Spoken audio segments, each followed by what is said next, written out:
Alright guys, welcome to the last 5-minute Friday of the year. Today we're going to be looking at one of the biggest things that I hear from my students, and that's how to stop a slice. I've got Braden here, he's going to be my test dummy. So if that's something that you want to know how to do or know how to fix, stay tuned.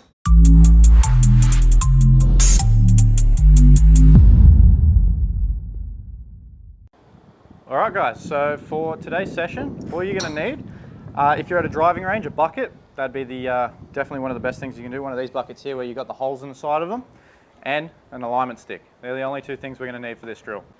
So the way we set this up, and I'll put a little screen up here so you can see it from the top down, but we're going to set this bucket up just off the back of the mat.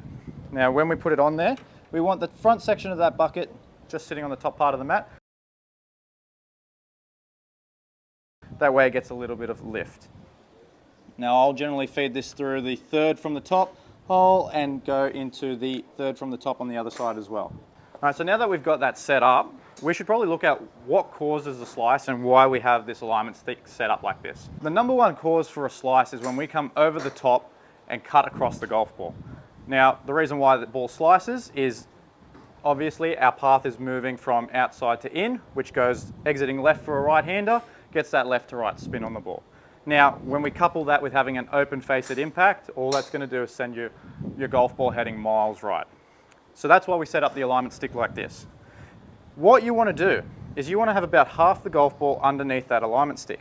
And you'll see from the top-down view, the alignment stick's not sitting straight back, straight through. It is at a little bit of an angle. That's because we want enough space for us to be able to take that club back without hitting the alignment stick. The whole goal of this is to be able to take this club back and then deliver it underneath the alignment stick to avoid our over-the-top movement that causes a slice. So Braden's going to give us some examples of what we do when we set up to this drill. We're going to start off here by just doing some nice 3/4 swings without the golf ball there. And this is just to get the feeling of keeping that club underneath that stick as you take it back and then bring it back down to the ball. How's that feel? Pretty good. Pretty easy? Yep. Braden is not one who normally struggles with a slice. Someone like myself, this drill has helped out heaps, as I used to come over the top quite a bit. So once he's gotten comfortable with that and can do it without the ball there, he's going to move up, put the ball in. Again, we want that alignment stick running about halfway over the ball, and he's just going to hit those same 3/4 swings, this time just trying to make contact with the ball.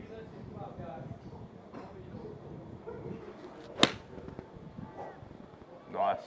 Another thing to keep in mind, guys, is even though this drill does encourage a little bit more of a swing path that comes a bit more from the inside, you can still hit a fade from doing this. And that's all dependent on the way that we move our body through the ball.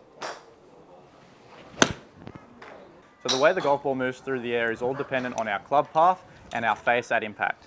For us to hit a fade, we need to be making contact with the ball with a slightly open face and with a club path that's moving a little bit further to the left for a right-handed golfer. Flip it around for a lefty. So for us to do that, we don't need to come over the top to hit a cut. We can hit a fade where we open our body up just a fraction. We have a much more neutral club face, but we use our swing path and our body to turn through to get that club moving more to the left through impact.